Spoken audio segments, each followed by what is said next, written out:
Ay, shoutout po pala from San Pedro, Laguna, sa Estebeso family, kay Miss Carolina. Shoutout po dyan at maraming pong salamat sa appreciate nyo po sa daily vlogs ko na po. At God bless po sa inyong lahat. God bless. Ganda.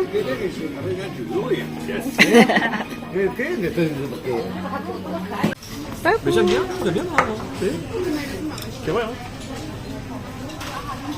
Very young. Thank you, simple. O, siya pare. Namin ko man. Prank.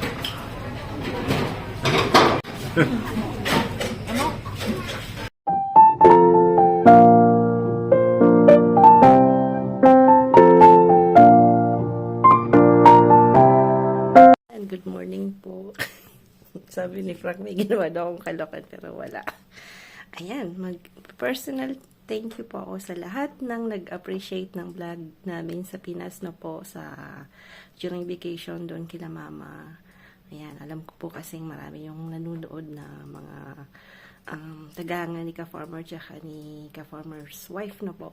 So, maraming pong salamat. Alam ko kasing, syempre, wala na po kami sa Pinas.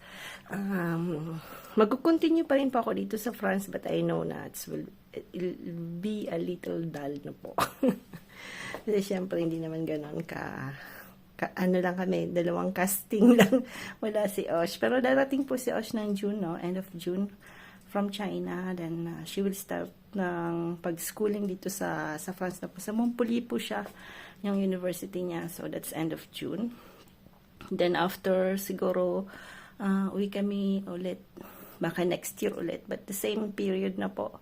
So, sana balak namin baka. Ayaw kasi ni Frank dito ng heavy winter. So, kaya gusto niya January umaalis kasi talagang malamig dito sa France. Ayan, napapadaldal na naman ako. So, gusto ko lang pong sabihin na maraming pong salamat sa nag-appreciate ng vlog. And God bless po sa lahat. Ingat po kayo lagi kung nasaan mo po kayo in this planet na po. Alam ko po yung buhay ng OFW pa kasi naging OFW din po ako for 4 years. So, alam ko yung hirap ng buhay ng pagiging malayo. So, ayan. Basta, ipon-ipon lang po para makauwi po kayo ng Pilipinas. Wag na masyadong mga kung ano bibili na po. Nagano pa, no? Nang asar pa, no? Hindi. Ibig ko sabihin, today medyo alas 6 na po. Wala pa ring araw sa labas. Tingnan niyo naman. Sa lamig. So, muna tayo, punas-punas, linis-linis, ayos-ayos kasi syempre yung mga decorations ko nung Christmas, hindi ko pa rin lahat na ayos. But then this one siguro will stay here kasi ito po yung nabili ko sa flea market na mga parang, hindi naman siya Murano glass. Pero medyo, pag binili po siya sa, talagang tindahan, medyo mahal siya, no? So, nabili ko yan ng 1 euro lang. naman si Manay, may sa flea market. So, sa tingin ko, dyan na lang yan. Tapos, syempre, nandito yung mga pishiminyong natin, pampataba. Yan, nagpupunas-punas muna tayo ng konti. Yan, makabili pa rin, bumili din po ako ng ulit ng kasi dinala ko lahat kay mama yung nuts, no? So, bumili ulit ako ng, ayan, kasi maganda po talaga yung ganito, yung natural na po, kaysa yung sasabihin mong may salt na, no? So, mas maganda po talaga siya, yung ganyan. So, gawin natin. Ayan. Ito kasi, yung cookies, yung niyan, yung balat diyan ko nilalagay. So, yan po yung almonds. So, hindi naman siya ganoon kamahal. I mean, 1 kilo, so mga 7 euros or 6 euros, ganon. So, pag binili mo kasi siya sa, kakalog-kalugin mo siya. Yan. Pag kumakalog po yan, ibig sabihin yan, maganda talaga. Kumakalog. Yan. Kasi dinadry talaga nila. Yun. Sa flea market naman, talagang mura siya, but then sometimes hindi siya yung sizes niya hindi the same kasi syempre lang yun ng mga tao, no, sila lang po yung gumawa nun sa bahay nila. They stock that. Siguro may trees sila ng ganito, ng almonds, tsaka ng noa po tawag dito, no? In French. So, ginagawa nila, sila lang po yung nagda-dry. But, mga siguro yung kilo niya, 4, mga ganon, 4 euros. But then, yung a little risk, siyempre, minsan may mga ano din, nakukuha silang hindi pa talaga, kumbaga, hindi, wala kasi control, diba? Kaysa sa yung talaga sa store ka bumili. So, ayan. Medyo malamig pa rin. So, today, ilang degrees na ba yung bahay? Yan, 20 degrees. Sige, tawa. Ayan, si Franco. Naluloko ako. Hindi pa ako tinutulungan kasi, medyo, mamaya ko pa ikukwento. Bali, busy din po siya sa kanyang business. May business din kasi siya. Little business as a retired person na po. Ayan, pagkakaabalahan niyang konti. Yung spider plant na, dapat talaga sa loob siya ng bahay. Kaya nung umalis po kami, yung house kasi is closed. Wala pong pumapasok. I put that sa terrace namin na po. So, pardon. Ang ginawa ko po, sorry. Dito po yung niya, linagyan ko siya ng maraming water na po bago umalis. Pinuno ko siya, so itong pat na to, parang nag-ano siya ng water. Wala pong butas yan, no? So, mayroon po siyang talagang pat. Tapos, para sabi ko, tingnan natin kung hindi siya mamamatay for 2 months. Medyo ang dami lang na dried na leaves, tinanggal ko kahapon. Tapos yan, pinasok ko na po siya ulit. So, nakapag-survive naman po siya. Po kayo dito sa kitchen namin. Nung binili po namin yung bahay, yung kitchen po hindi ganito. So, we ask someone, binist po tawag nila yung magaling po sa wood. Parang si Papa Yam na po. Yung work niya po talaga is sa wood kasi tiles po yung nakalagay dito. Parang iba din yung nakalagay. So, we choose na wood. Si Frank po talaga yung gusto niya, wood. Tsaka nakakita po kasi siya sa IKEA ng parang black and wood. So, yun yung namin, ang pinagawa namin sa kanya, no. So, pero ito pong mga cabinets na to, old cabinets, ang ginawa lang, pininturahan niya lang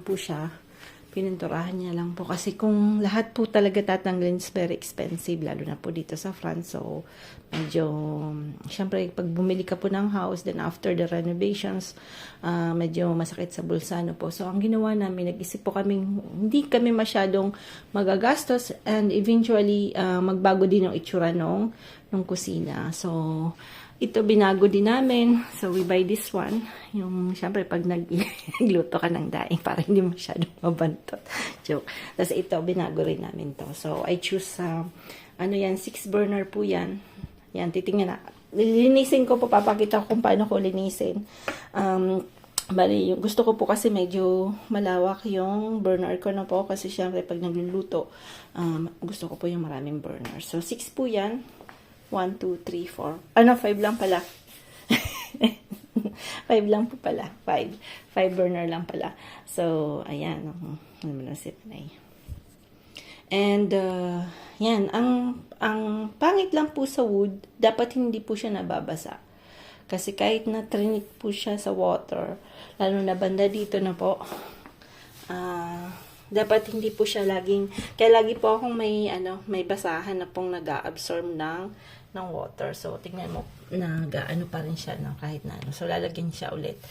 So, yun lang po yung pangit. Kaysa, parang mas po akong sana para tiles na lang pinagawa ko na po.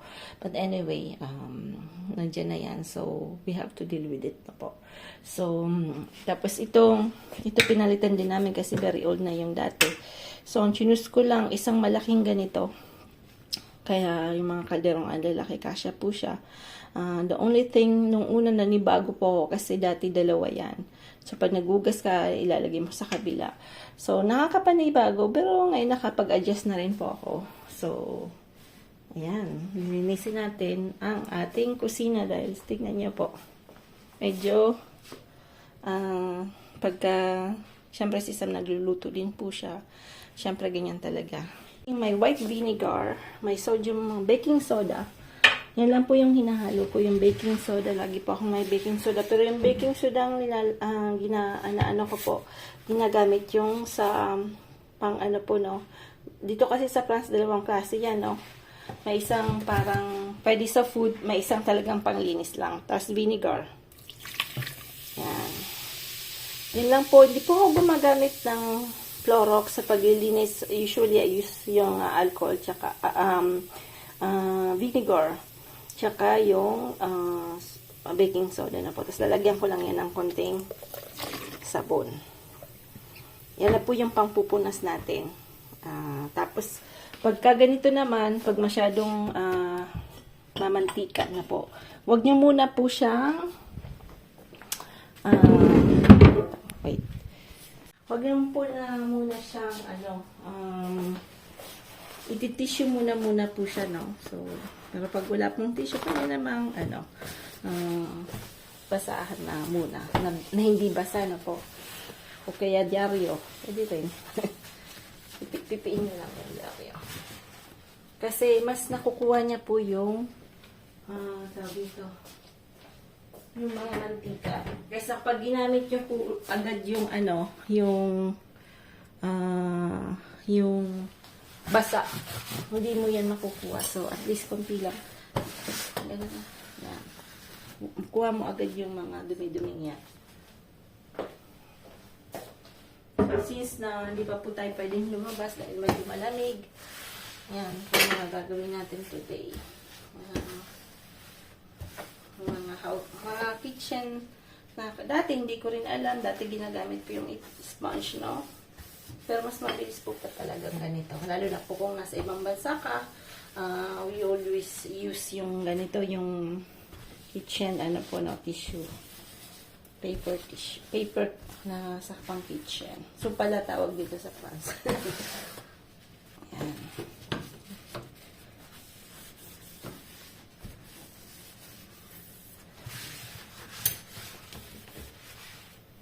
Ayan. So, tingnan niyo po yung nakuha natin na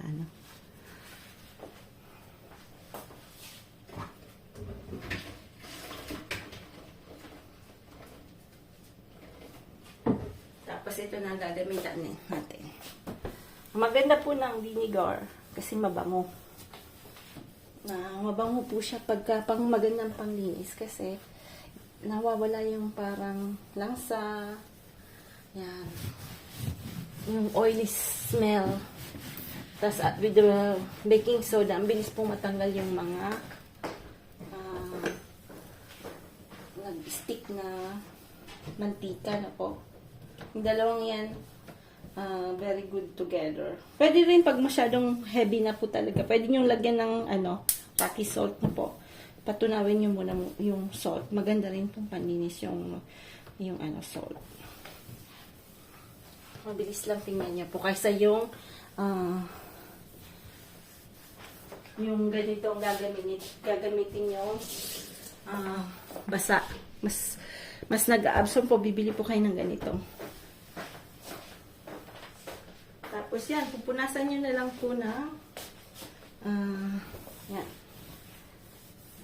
Ako po adik ako sa mga kitchen, house na mga ganyan, mga bagay-bagay. Medyo, po ako dyan. Hindi naman, yan po yung mga binibili ko. Pambahay.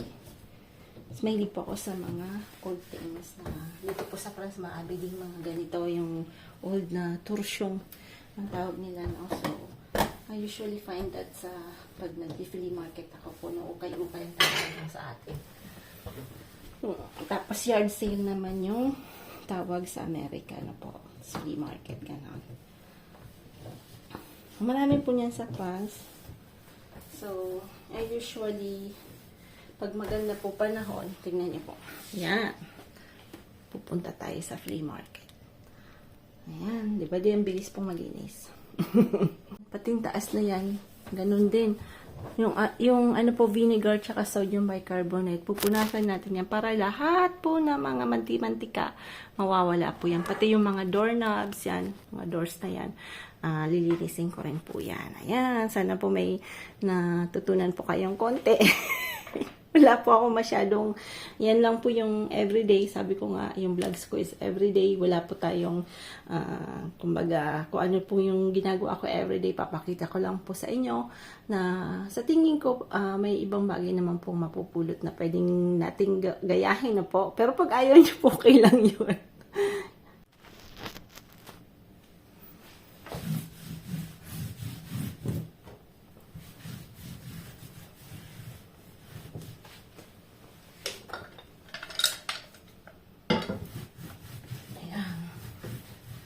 Siyempre, yung mantika po, tumitilamsik yan. Lalo naman kahapon, di ba, nag-ano po ako ng isda, no?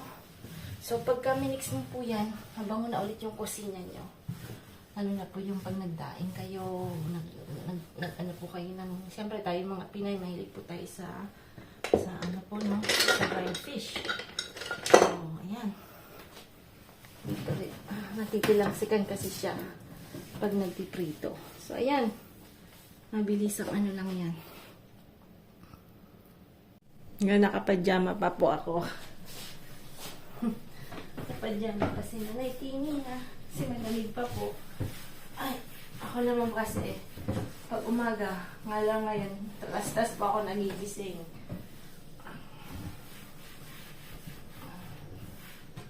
Kasi minsan nagbubukas po tayo ng closet. Eh, yan po yung puno po yan ng mga minsan madumi yung kamay.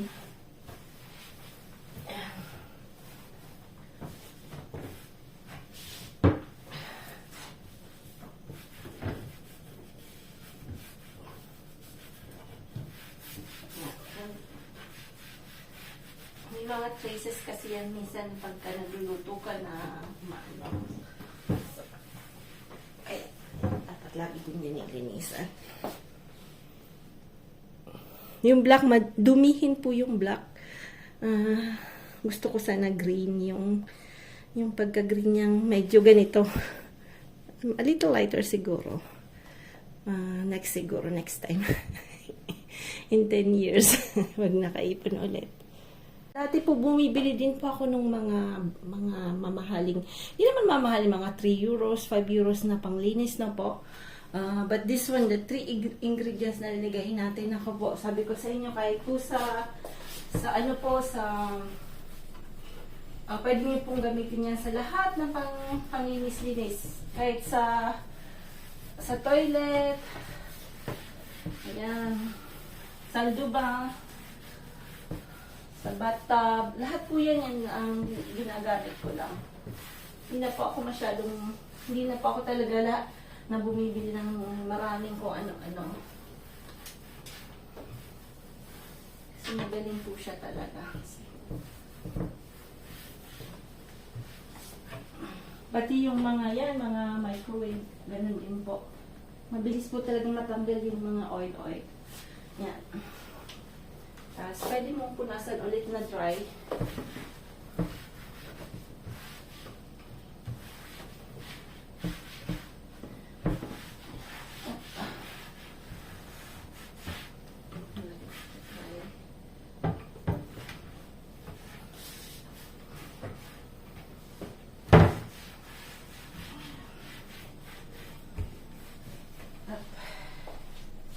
Tapos, dito din, ganun din.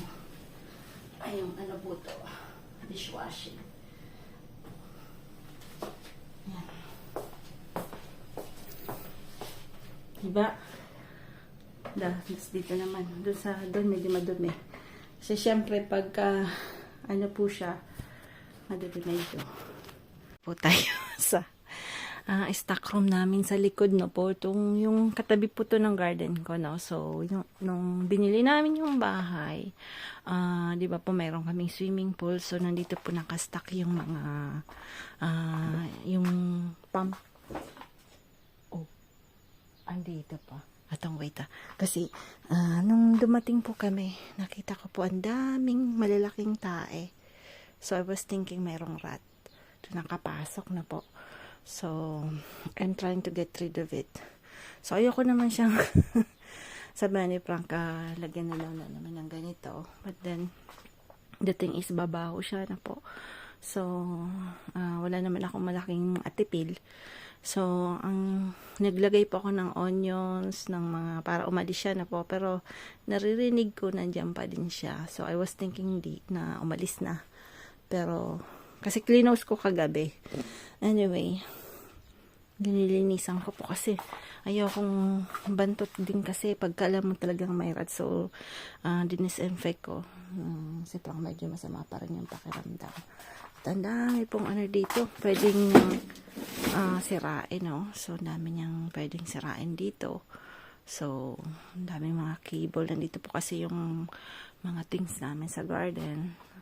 Kaya medyo dapat kailangang mapaalis ko to kagad. Ayaw ko kung paano ko mapapaalis. But anyway, ayan mga surprises after the vacation na po.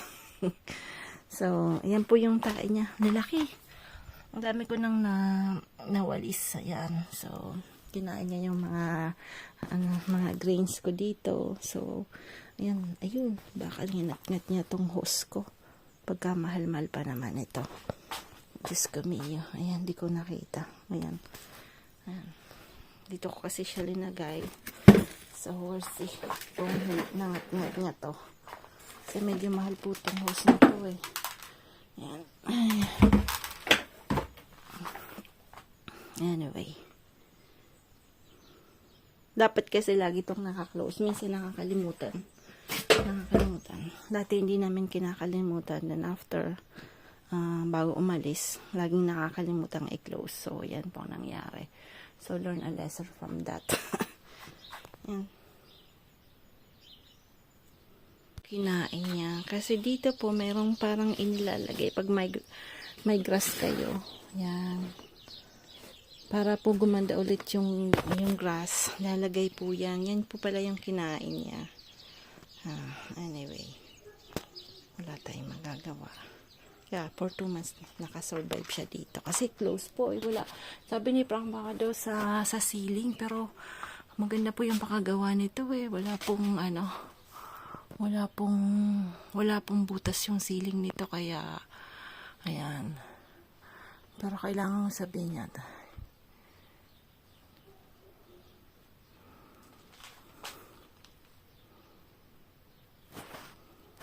Parang pakaramdam ni Frank, dapat mag-ano siya na ng grass. Kaya lang wala. Medyo mahina-hina pa. Ayan, kinakakat ko po to. Ayan, yung lemongrass tanlad. Si Ma, hindi makapag-ano ng tanlad. Ako tuloy, ang dami kong tanlad. Dami ko pong tinanim. Kasi, para yung mosquito go away. Joke. Dito rin may tanlad. Ayan, tanlad. Dito rin may tanlad. Ayan, tanlad. Tapos, ayan. Medyo dito hindi gaanong dumami yung grass. Pero sa kabila, po kaming mag-ayos. Medyo maganda po yung panahon today. Ayan, sobrang ganda ng panahon. Si Frank may sama pa yung pakaramdam. Pero, hindi pa rin, ayaw niya magtigil na kahit medyo mamaya nakapagod na naman po yan. Parang nagka-flu po siya, no? So, ayan. Yan, lininis ko na po yung yung tanlad, lemongrass. Nais-ayos ko na po dito sa likod namin to, no po? Likod. Yan, yung likod namin. May terrace kami. Yan, medyo magulo. Magulo po. Yan yung back namin. Medyo, wow, daming magulo. Kasi nung pag-alis namin yung mga pots na yun, tiniripon ko sa isang lugar, no po. Tapos ito yung front namin. Yan, we begin to clean it up. Yan, ang ganda po ng magnolia po yan. Isang kind ng magnolia na dalawang klase yung magnolia, no po. Mayroong yan, isang klase na pag namulaklak po siya, walang dahon, no. So, Dalawang beses siya namumulaklak, isang spring tapos sa autumn po, no? Then yung isang magnolia ito, white naman po yung bulaklak niyan, malaki na po siya. So nung binisita po namin nung bibili namin yung bahay, ito po yung nagustuhan ko sa kanya kasi yung house po is na-build po siya sa gitna nung nung lot na po. So parang medyo malaki din po yung yung lot area niya. Ayoko po kasi ng dikit-dikit.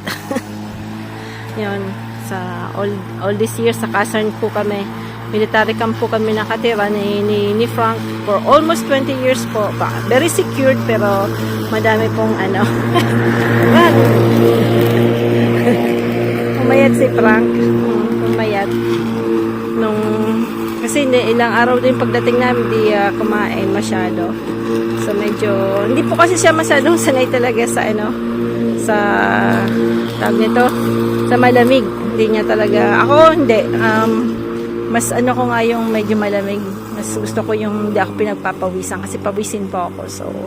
So yun nga lang the difference namin na dalawa. Ayan. So yung olive tree. Olive tree.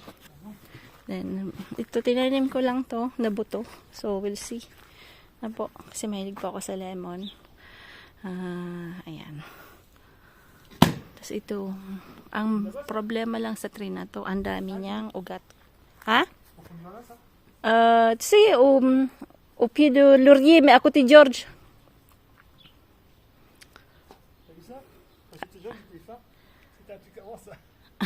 Ouais, c'est vrai. Tamigri. Oo, pumayat siya. Tapos dito sa front, marami akong halaman sana. But then, after nang pumunta nga, syempre, walang magdidilig. So, linagay ko po sila sa labas. So, medyo nag-froze na konti. But then, kahit hindi pala diligan tong mga to, okay lang. Kasi tingnan niyo po, diniligan ko siya bago umalis. Linalagay ko po sila sa pot na walang, kumbaga may double pot sila. So, wala pong nagdilig sa kanila. Tingnan niyo naman po. Survive kasi siya, succulent na plant. Pero yung iba, medyo tigok-tigok din. Siyempre, wala si nanay, wala si mama. So, medyo natigok ba? Ayan. Gagawin ito ang pas. Ito rin, sayang ito kasi maganda tong halaman na to. Ang daming bulaklak. But the same thing, hindi siya masyado sa pag-winter na po. Yun ang mga mahirap. Yeah, yung vineyard, mayroon po kaming grapes, no? Hindi pa nagsisimula na magkaroon ng, ayan, ganyan talaga siya, wala pa. Pero may nakita akong pausli, ayan, ito. Pausli na konti. Ayan. So, siguro mabilis na yan, ayan. Tumutubo na siya. So, pagka, na mga end of March, siguro pang April, 1st of April, meron na po yan na dahon. Yung dito sa katabi namin sa right side, ito, bandang dito, hindi namin masyadong nakakausap kasi po, tingnan nyo naman yung wall of plants na bakod na po. Ayan. Kaya hanggang doon po yan. So, sila po ang nagtitrim. Pupunta sa bahay namin yung nagtitrim. Kasi sila po yung ganun po yung rules dito. Yeah. Ha? Okay. Managyan pa ka na. Okay. You can talk.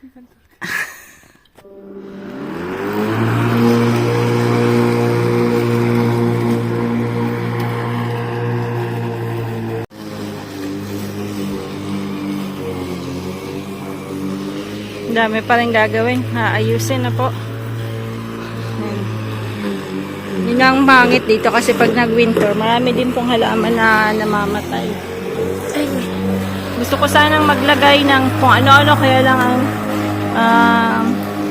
lagi ko pong pinapasok sa loob. So, it's really big work. So, ngayon, kailangan kong itanim po yung nakakapag-survive ng winter. Gaya ng mga ganito.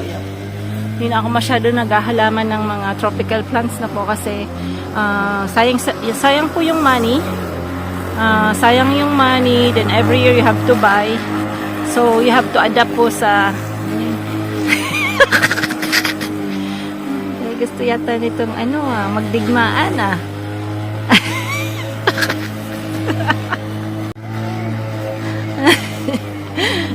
ang maganda po kay Frank, po siya, Kuela. Genkoy po kasi to. So, kahit kami lang dalawa, I mean, we don't have really dull moments kasi po siya, makengkoy. Lagi niya akong gustong patawanin.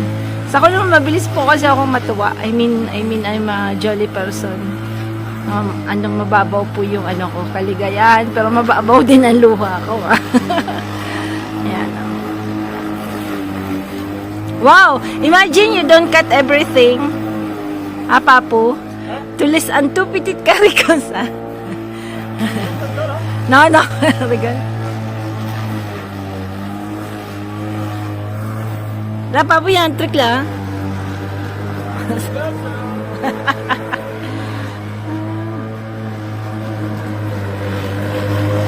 Walisin ko po doon kasi yung po noon, yung dahon ng tree na yan hindi po, I mean, sa sobrang kapal niya ayaw nang mapenetrate ng grass, no? So I need to cut. I need to walis-walis. Ayan, magwawalis po tayo doon.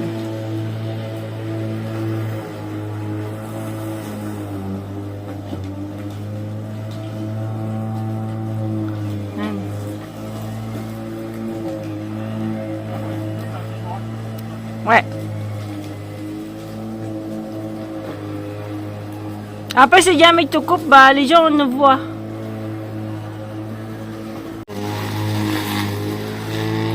Yan yung bahay ni George. Yan, bahay na. Kahit 95 na. Wala po siya ngayon.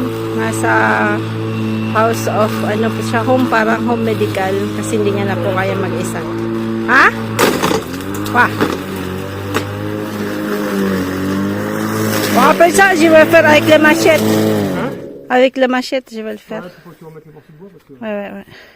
Non, de toute façon, c'est mort après. T'as vu, on va te grillage si tu veux. Hein? Grillage. Ouais. C'est pas moche, ça.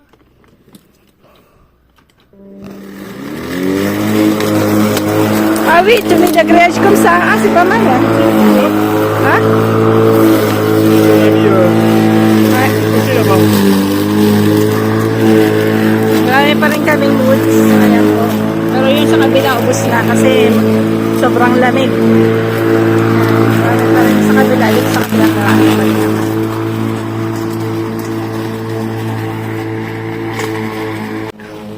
Ito po yung nasa likod. Yan, likod po. Yan, small house tours. May ganito rin dito. Kaya pag summer po, no, at least hindi kami masyadong mainit dahil sa kanya. Yan. Pagod na. Kasi yung pag-alis, yung mga tinanggal ako, hindi ko nilagay sa ang gwapo pa rin tong kahit na nagkakaedad na. Hindi ko narinig. Seryoso. Nandyan sila. Yan.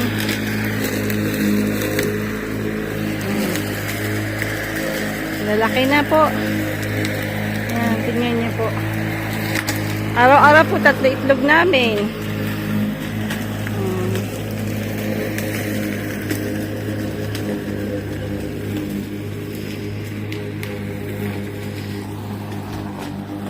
Dito naman, medyo yung grass dito, medyo hindi masyadong kailangan ko sigurong ito, didiligan. Para medyo gumanda-ganda naman.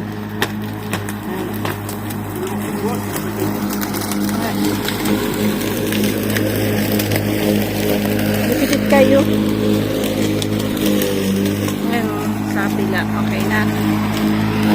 Nawalis ko po yung mga yan, yung yung ano po nito, yung dahon, pag nalaglag yan dumami, hindi po tumutubo.